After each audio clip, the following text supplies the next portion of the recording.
What's going on, guys? Welcome back to the channel. My name's Adam and we are doing lifts today. I'm gonna walk you through these lifts here, and then I'm also gonna give you some consciousness on just lifts in general. Rusty here is gonna help me install them, and then he's been doing this for a long time now, and I think he'd be really educated to speak on camera.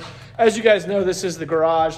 They're gonna be going here, and one of them is actually a service-minded lift, so it's got mounting points to jack up cars, it's got trays to drain oil and things like that, which is kind of cool. It's an extra add-on for one of the 4-post lifts. Well, you can see, guys, that these are my lifts. So this is one of them here, and the other one's on the left side, so everything else is going to somebody else. But look how they come so well packed. I mean, it's pretty incredible. You know, you can see these are the two railings, the posts on it. So I thought that was very interesting. I mean, they could...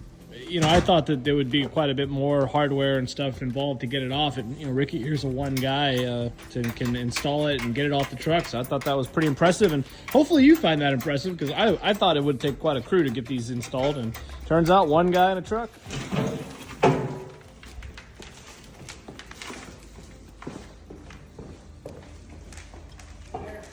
It's not going to take long at all. Okay. Real quick, I just want to interject. So he basically uses this, and then we rolled it down, and then we slowly put one side down, and then come over here and put the other side down, and look what you can do with an engine mount. That's what we were just talking about. By the way, these are the casters. These things are heavy. Everything is very, very quality, I have to admit. I am curious to know what the welds look like underneath the powder coating, but, you know, they look fine from... You know, guys, I'm here with Rusty. Rusty, real quick, want to thank you for your service, my man. Really appreciate it. Great guy. Gotten to know him a little bit. Okay, so a couple of common questions we were thinking to help you guys out. One, Rusty will attest, you need at least 4 inches of concrete recommended. If you do a 2-post lift, it's a 6 inches. 6 inches. Okay. Now, with other things to consider is height. I think the minimum you told me was 10.5 feet. 10.5 feet, Okay. and that's going to get you 2 Corvettes, one on and one under. 2 Corvettes. Now, if you have anything taller, like a Ford Bronco, obviously you're going to need more like 12 or 13 feet. Yes. So it's not too difficult to measure, guys, if you can find out. Now, with my particular garage, I have a kick-out chase, and then I have this chase that runs all the way across here. So we're going to have to kind of move them around strategically, but obviously if I put them a little bit further back, like he's doing, it's going to be fine. So anyway, that's where we're at on those two, and watching you do all of this with a lift. So Rusty was telling me, guys, that he has been doing this for a while. Goes to 7-8 states to install these, and he's been doing it, quite a few of them. So pretty impressive. So Rusty, just give me a little consciousness, or give the people watching a little consciousness on your lifts. You know, they obviously carry your branding here. I would say Benpac's probably the name brand that people know, right? So I guess my question to you is simple. It's like, tell us a little bit about the product, you know? So this lift right here is an 8,000-pound 4-post freestanding. So this, what that means is you don't bolt this one to the floor. Okay. What sets us apart from Benpac and the rest is we are a complete turnkey company.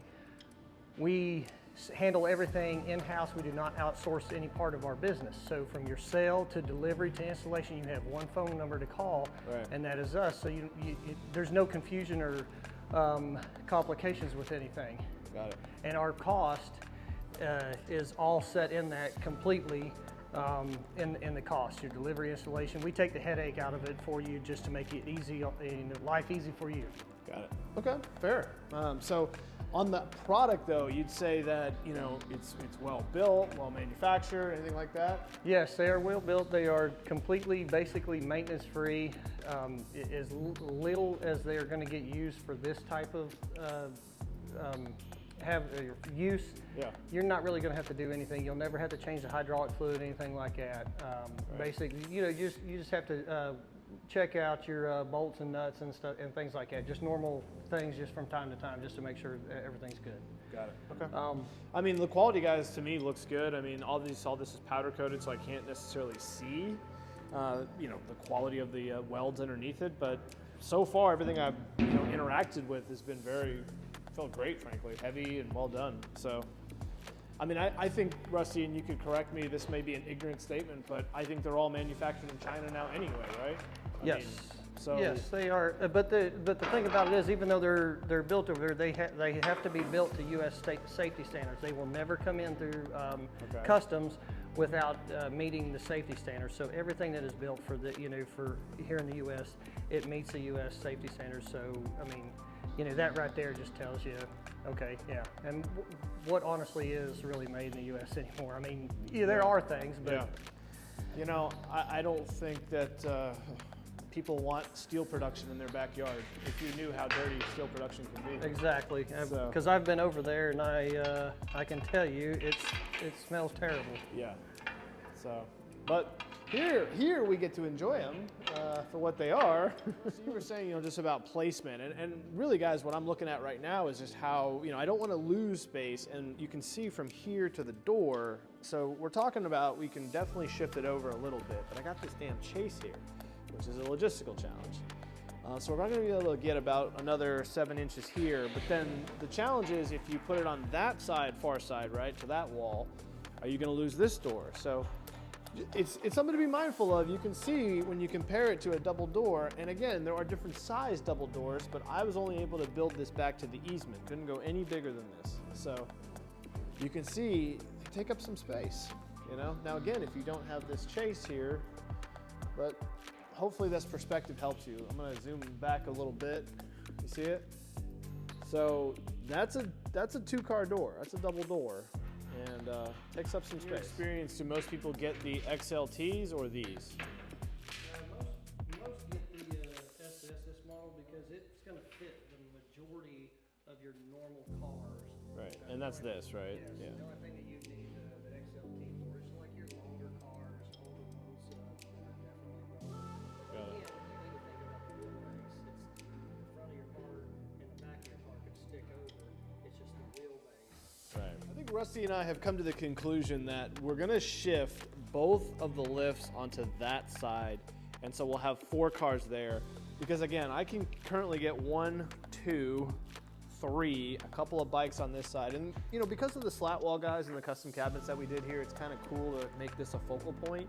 And by shifting everything here, the only negative is you're going to walk in and you're going to turn, you're going to see 2 cars, but cars hanging there. But I think that's going to be pretty cool with the bar, and then all of this is open with other stuff. So what are we putting in this? AW32 hydraulic oil. You can use 32, 46, 32. It is a little bit thinner, and that works better in cold conditions and all. All right, guys, you can hear it going up. Sorry, I didn't realize the audio had unsynced, so I'll do that because I had to go away for a minute, but there you go. So basically, I'll have that on B-roll, but, it does make the clicking sound as you go up. And let's take a look at what she looks like underneath here. I like that you could easily stand underneath it. That's great. So it goes up high now. Is this as tall as it goes, or is it a little bit more? No, this thing's that's as high up as this goes. Yeah, well, here you go. So, can you stand underneath it, Rusty? I'm 5'10". Yeah, you're 5'10". I'm 6 feet tall, and if I even lift a smidge with my toes, I am going to hit something, but I don't think you're going to just run into that, guys, to be honest with you. So then, to let this down, this is your lock release. So once I pull this, you can see all the tabs come down. These are your lock tabs. Yep. So once I do that, then I know that I can let it down. So you have to hold this the entire time that you're coming down until at least you get past this last lock. And then you can let go of your lock release. Got it. Of course, and it goes down controlled like that, huh? Or are you working something? No, this is as fast as it'll go with nothing on it right now. And plus the hydraulic fluid's cold because it was sitting out there in my back of my truck. And there's no weight on there. Yeah. With a car on it, it's going to come down a bit faster. It's not just going to fall, but it will go down faster. One more time, Rusty, you were saying? So for right now, this is since we just put it together. As we let this down, it is going to square itself. It's going to square the legs out. So right now they might move a little bit. I see what you're saying. It's actually going to push them out. Yep. And of course now we're bleeding the air out of the system. So I've slowed down a little bit so it doesn't overflow.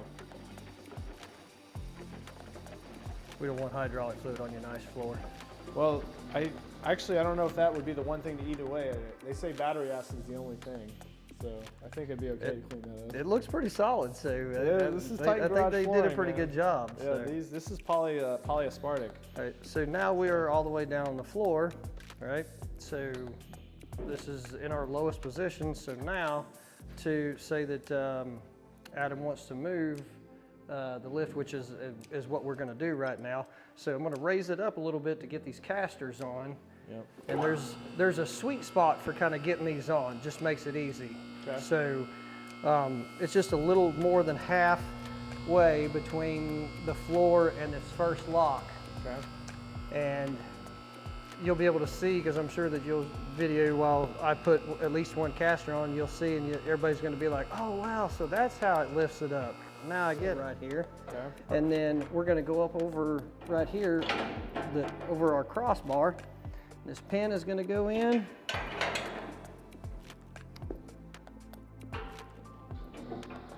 And then we put our safety pin in. So now what's going to happen when we go to let this down is it's going to just take the weight, and it's going to counterbalance it, and these forks are going to, right here in that cradle, it's just going to lift up the leg. That is pretty genius. So It is pretty interesting. again, now you can't, for all the viewers, you cannot put the casters on and move your lift while you have a car on it. They're not rated for that. They're not engineered to hold that much weight. Yeah. So then I'll just do the. Hey guys, so all I have to do is push this in, and you can see that's it right here. There you go. Probably better from that side. Wow, look at that.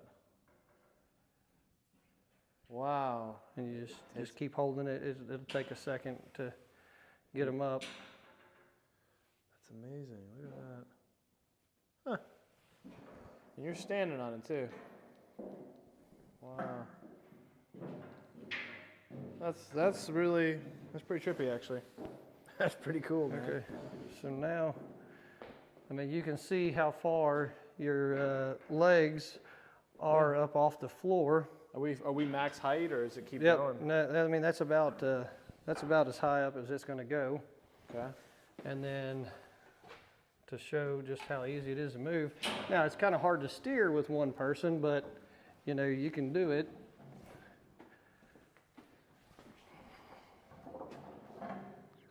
Wow. Make sure I do not hit the Ducati. That'd be bad. Wow. Cool. That's actually a lot easier than I thought it'd be. Because what I'll do is I'll call a friend over, but I can do it myself. Let me film me doing it. Let me try it. Okay, shoot. That ain't that heavy. Well, it's heavy, but there's no weight to it.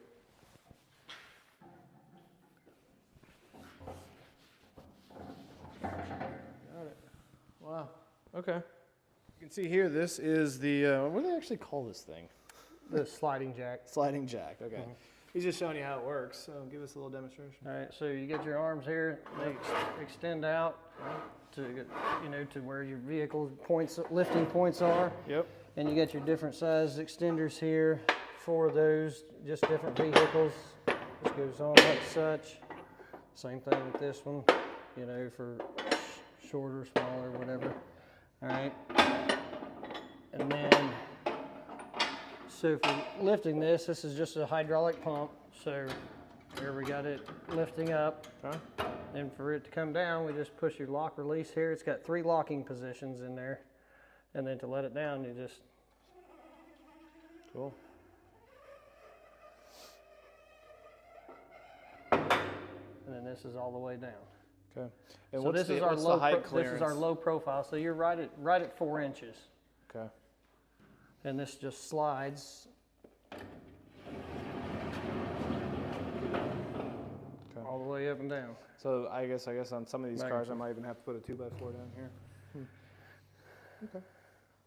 Cool. Okay, guys, as you can see, I've moved everything out. So the problem is, and Rusty's gonna move it, the problem is just, I've got this chase, and the chase kills the space, so I can't get 2 lifts over here, And really, I can't get two lifts over here because the second peg comes right over here. So again, if you build a garage, learn from me, build a bigger double door than I did. The reason why I use these doors is very simple. My original house and the Grove rules required me to do that. So those double doors are the same as these double doors. Everything had to be uniform, right? So I couldn't just decide or choose to do something different with my doors. So, just so you know. That's what it looks like with it about as moved over as you can. And you can see it. It's so funny. It looks so much smaller on that side versus it being over here, which is, it's like a freaking optical illusion. I have two there, but because of your, your door not being wide enough. If your door actually went over to that width, yep, then you would be okay. But just trying to get a car in, because you would be over this way a bit too much. Yep, yep. So there you go. So this is now going to be one car storage, and it'll be serviceable, and that's, the only negative, like I said, is these 4 inches. So some of your cars are going to be too low, but 4 inches, you're going to be able to work on most all of your low cars.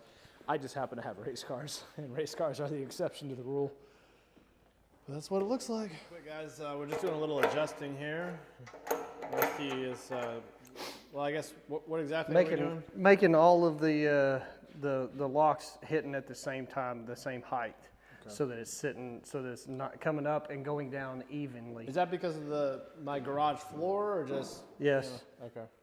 All right, guys, we moved the Civic onto here, and so we'll see if the whole thing works, and Rusty did a good job of installing it. Otherwise, it's gonna come crashing to the ground. So there you go. Use this clip. But if you got mice going through your whatever garage or wherever you need to store your car, he was saying the mice, they can't grip this. So, there was a client that they've got that literally just lifts it up a couple of inches off the ground, right? Just to prevent rodents from getting into the cars. I thought that was really interesting. I hadn't thought about that, because this is, to me, how I visualize a lift, right?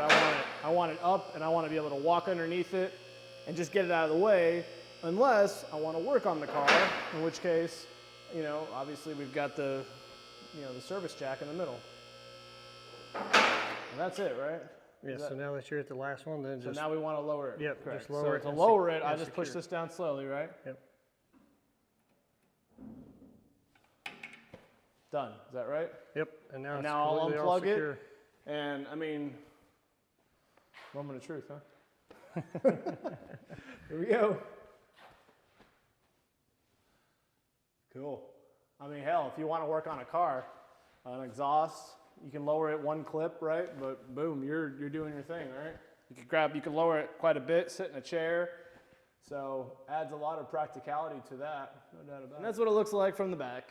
So it looks great, guys. And now we're gonna roll the other race car underneath it, and I'll pull the Vanquish over here, and then all this is open. Well, man, thank you so much. Great job. Appreciate it. It's disappointing. We intended to have 2 of these in here, guys, and we had the conversations off camera, that's for sure. The problem is this chase and this. So if this wasn't here, then we could have had 2. But here's really the issue. We couldn't have even had 2 here, because the problem is, it's just, you can't, with the doors, if this was another 8 feet this way, it wouldn't matter. You can get cars in and then angle them forward, but you can't take cars at an angle, obviously, with the 4-post lifts, or the four posts. And same thing here, you couldn't do 2 stacks, so we could have done 1 here and then 1 here, but the problem is, because of that, it stuck out so far that it made it barely usable on this door, which that didn't make any sense to me, because then I'm either going to ding a car or whatnot. So this obviously is fine. We're going to get a bracket for that. This door is easy, so this will all just be open space where I'll shoot the content. And I feel bad for Rusty and the guys, because now they've got to take this lift and drive it to their next location. I was hoping my neighbor would take us up on it, but he said he wanted all black. So, which for me, I like the red and black. It was kind of perfect for me. So anyway, I hope this was helpful. This was like, again, you want to talk about cost? Like, I know they were doing a Black Friday deal and stuff. This, do you know how much this part is, Rusty? This The service lift here? oh, that lift right there, that's $1,200 Okay, for the sliding jack. okay. This lift itself is $4,800 delivered and installed. That's all complete. As I said earlier, complete turnkey by us. Nothing is outsourced. We do everything, get it right to you. The only thing that you're required to produce is 3 gallons of hydraulic fluid. Right. Okay. So $4,800 for the lift installed plus $1,200 for the service lift. So that's, and again, they may be running a better price from time to time or whatever, but that is normal pricing, standard pricing, right? So Yeah. cool. Well, I hope you found this helpful. I, wanted to have 2 in here. Be mindful when you're building your garage to build doors. Be mindful when you add things like chases like that. Ceiling height, 10.5 feet minimum. Ideal 12, 13 feet like this side is. You have no problem with clearance. You can jack the cars all the way up, walk underneath them pretty easily. Pros and cons to all this, but I hope you learned something. Again, as a quick recap, make sure you've got your 4 inches of concrete, and just make sure that you know where you want to position the motor mount right there. Thanks for watching. If this was helpful to you, subscribe, leave a comment below. If you have any questions about lifts or any questions about them specifically, appreciate it. I'll talk to you later.